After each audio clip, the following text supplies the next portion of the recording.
As the days are getting colder here, my skin is getting drier. So today I am sharing a gorgeous body cream formulation that will not only moisturize and hydrate your skin, but also helps even out skin tone. Hey bees, I'm Marie from Humblebee and Me, and today's formulation is my Candlelight Body Cream. It is part of an ongoing candlelight holiday theme that I'm sharing formulations for. I've already shared a soap and a creamy hand wash, and there are lots of other candlelight themed formulations coming down the tubes in the near future, so make sure you stay tuned for those. The core of this candlelight formulation theme is cozy, warm indulgence, and so a rich, creamy body cream seemed like just the thing to include. The star ingredients in this gorgeous cream are rich shea butter and golden jojoba oil, plus a new to me active that is all natural and helps even out skin tone and fade hyperpigmentation. As always, if you would like to learn more, please make sure you read the full partner blog post, which is linked in the description box below my videos. So if you're looking to see everything written out, figure out where to buy the ingredients, looking for information on substitutions, all of that is included in the partner blog post below. Let's get started. We'll begin by weighing the ingredients for our heated oil phase into a beaker large enough to hold the head of your immersion blender. So you'll need 5 grams of emulsifying wax NF, 3 grams cetyl alcohol, 3 grams coco-caprylate, 8 grams shea butter, and if you need substitutions for any of the ingredients that I am using today, please make sure to read the partner blog post. There's an entire list of substitution suggestions in that post. And lastly, 5 grams of golden jojoba oil. Our heated water phase is nice and simple. You'll need 58.5 grams distilled water, 10 grams vegetable glycerin, and 2 grams powdered panthenol. And if your panthenol is liquid, please look at the Humblebee and Me encyclopedia entry on panthenol for information on how to use that instead. Before we proceed to heating anything, I'm going to weigh the water phase and note that weight, making sure to note that it also includes a spatula so we can replace any water that is lost to heating later on. To heat everything through, I'm going to use a water bath. So this is a wide flat bottom saute pan with about 1 inch or 3 centimeters of water in the bottom of it. So I'll pop both of our phases into the water bath and then go carry this into the kitchen, pop it on the stovetop over medium-low heat for about 20 minutes until everything is heated through and is the same temperature. Once everything has heated through, you can remove your water bath from the heat and then remove your beakers from the water bath. First things first, we will top off the water phase, referring to that number we wrote down earlier with a bit of preheated distilled water. Then we'll pour the water phase into the oil phase, give that a bit of a stir.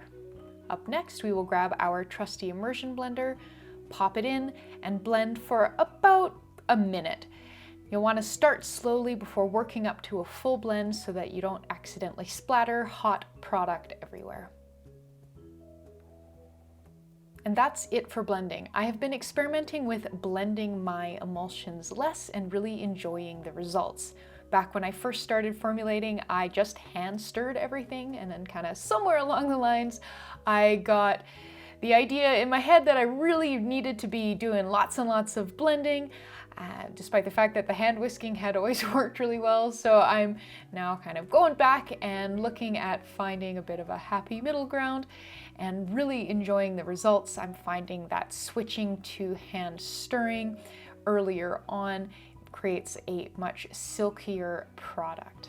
How long it takes for the emulsion to thicken up will depend a lot on your batch size. Obviously, a larger batch size will cool slower than a smaller batch size, and also the vessel that you're working in. Something with lower heat capacity, like plastic or metal, will cool down a lot faster than glass, and something made from thicker glass will cool more slowly than something made with thinner glass.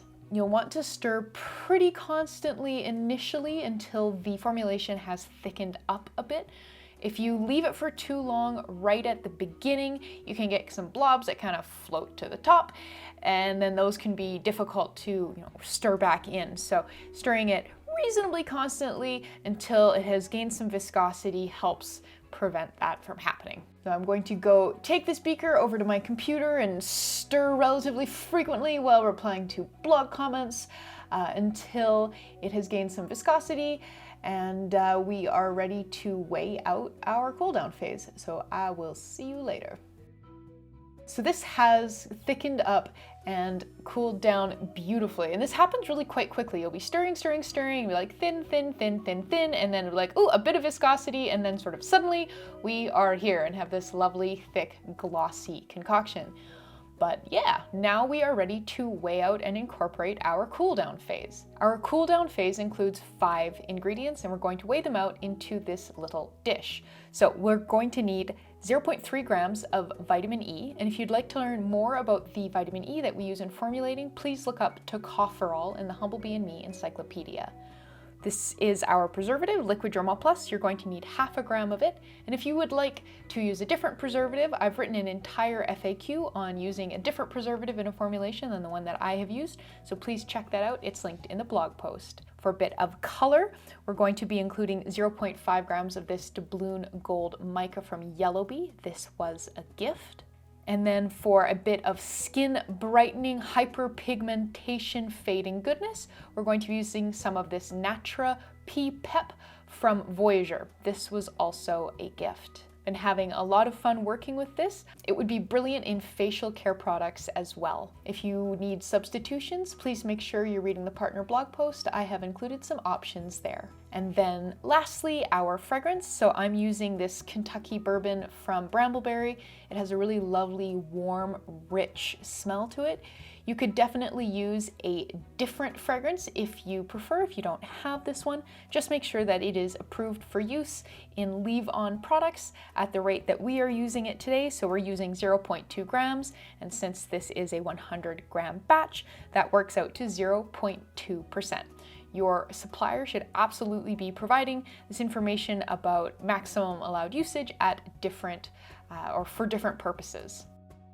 To combine, going to add a dollop of the emulsion to our cool down phase.